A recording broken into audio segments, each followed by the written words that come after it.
Some people have called it the New World Disorder, and there's a lot of truth to that.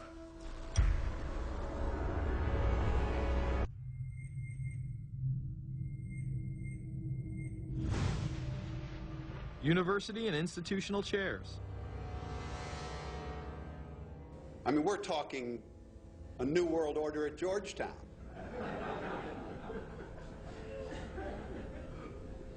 And we'd like to be very much a part of it and continue to live.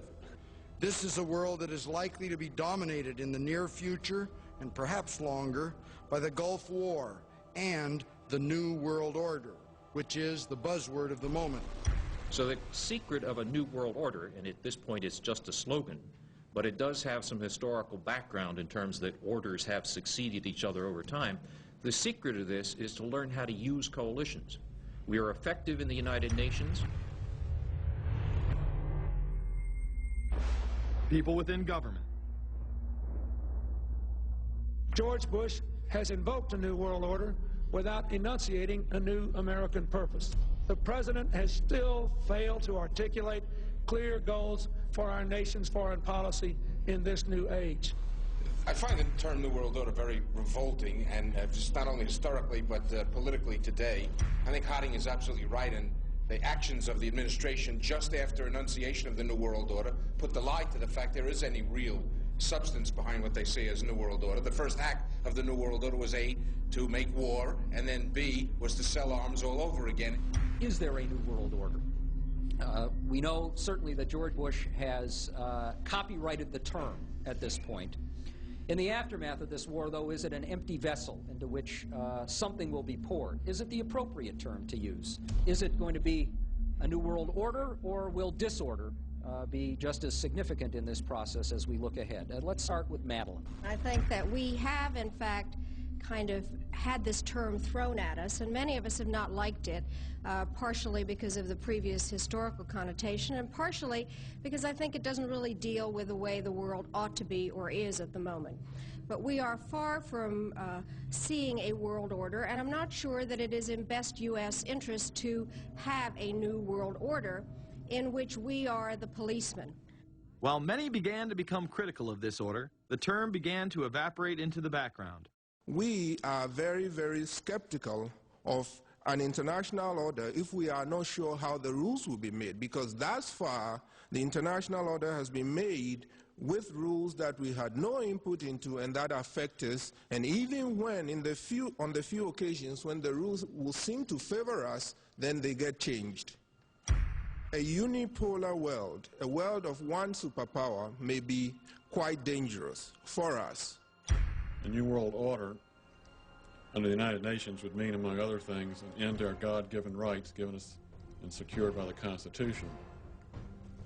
The New World Order, which now has been called by some the New World Disorder, and by some people on a more liberal persuasion, the taking over of the world by the Council on Foreign Relations, the Trilateral Commission, and the UN to put us all in slavery. But what are these organizations? Who founded them? And what are the stated goals of each? Before we begin with the Council on Foreign Relations, let's delve further into history to understand roundtable groups and their origins. Its roots go way, way back in history, and they go back to the formation of a secret society, a secret organization that was created by Cecil Rhodes, a very powerful and very wealthy individual. And people have heard about him in history, and they know about the Rhodes Scholarship, and they think, well, isn't that nice? But they don't understand at all what that's all about. Cecil Rhodes, when he died, left his great fortune not to his family, not to his heirs, but for the creation of a secret society.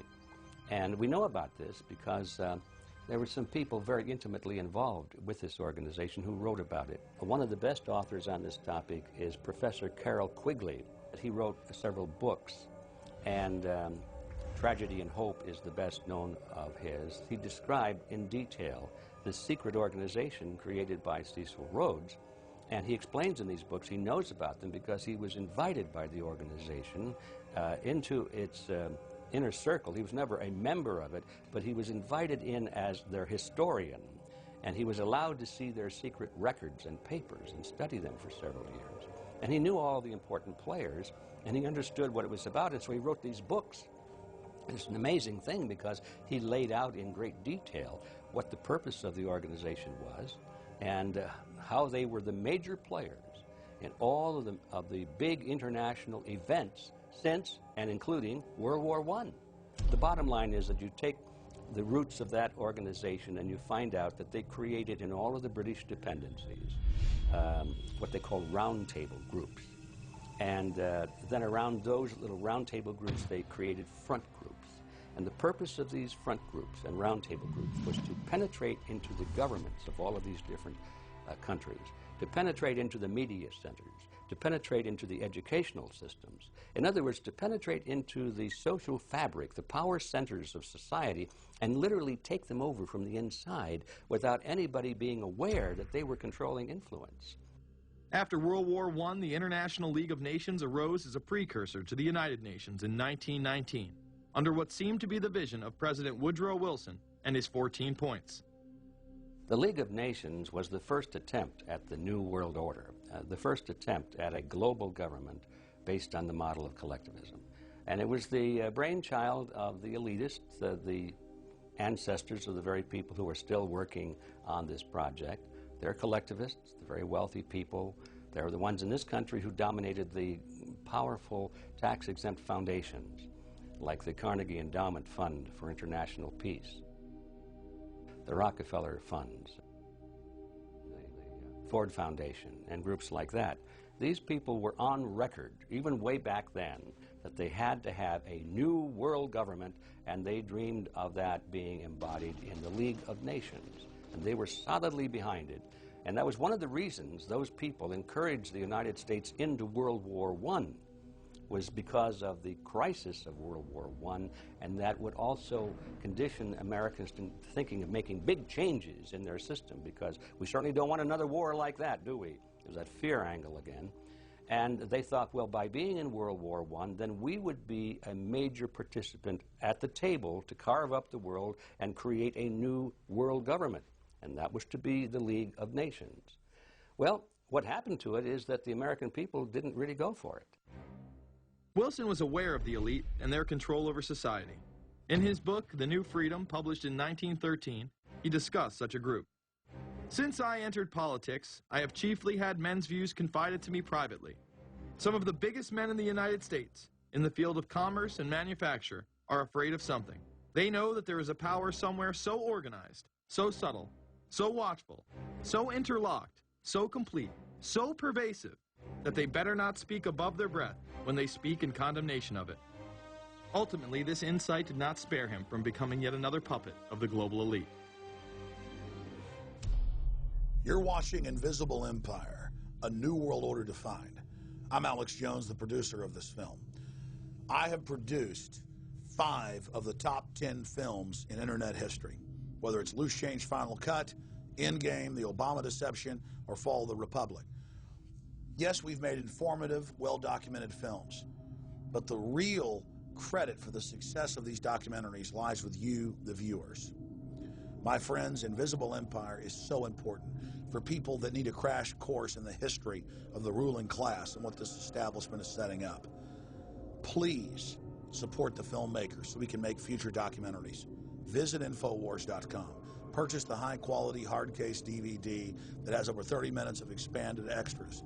Make copies of that because it's the best quality available. Give it to everyone you know. Have public showings, whether it's the library, a local theater, or your home. Get it out to everyone you know. Get a PrisonPlanet.tv membership. Download all my films in high quality. Burn them to disk and give them to everyone in your community. If we expose the globalist, there's no way they can carry out their hellish plan. The destiny of this film is in your hands. You've made our previous films incredible successes. I'm counting on you now. So again, Infowars.com to get the DVD or call toll-free 888-253-3139 or see them all in incredible high quality at PrisonPlanet.tv. The ball is in your court. PrisonPlanet.tv is a better tool than ever in the info war. Over 6 years of my radio and TV shows, all my films in super high quality, my book, Paul Watson's book, all there, 15 cents a day. Your support of PrisonPlanet.tv empowers the resistance to unlock minds worldwide.